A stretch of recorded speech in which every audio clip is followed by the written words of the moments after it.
Hello à tous, c'est Arthur Bakouche et aujourd'hui on se retrouve pour la troisième vidéo de la série 365 jours pour percer sur Instagram et nous allons nous poser la question: comment créer du bon contenu sur Instagram?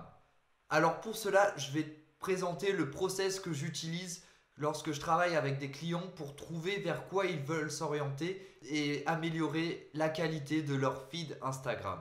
Alors tout simplement, ce que je commence par faire, c'est de définir une thématique. Lorsque tu veux te lancer sur Instagram et que tu veux devenir un influenceur, il faut que tu commences par définir une thématique pour que ta communauté soit hyper ciblée. Et j'en parle dans la première vidéo plus en détail. Une fois que tu as trouvé la thématique que tu veux utiliser pour ton feed Instagram, eh bien il suffit que tu détermines et que tu analyses qui sont les influenceurs qui parlent de la même thématique que toi.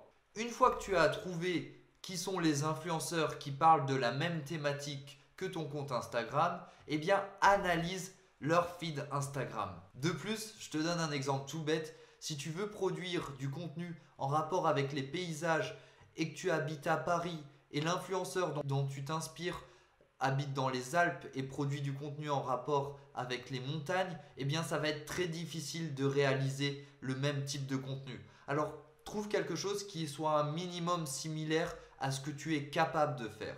Cela va te permettre de t'inspirer des différents feeds des influenceurs pour reproduire du contenu similaire.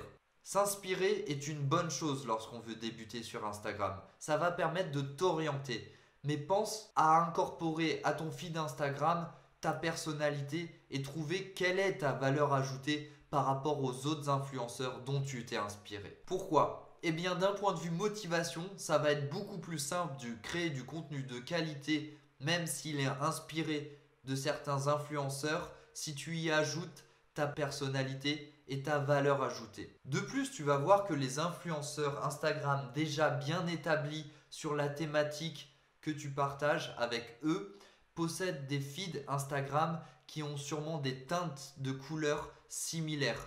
Et bien pour cela, je dédierai une vidéo entièrement consacrée à comment trouver sa teinte de couleur pour le feed Instagram.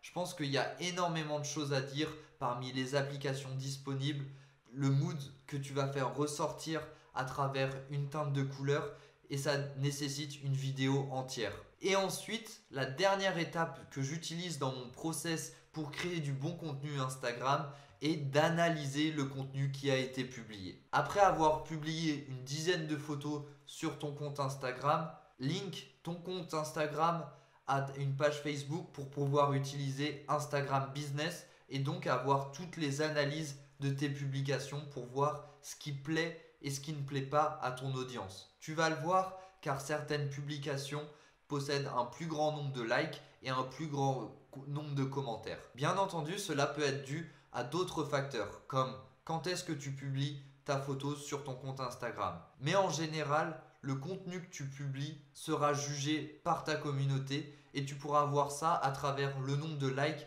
et le nombre de commentaires de ta publication.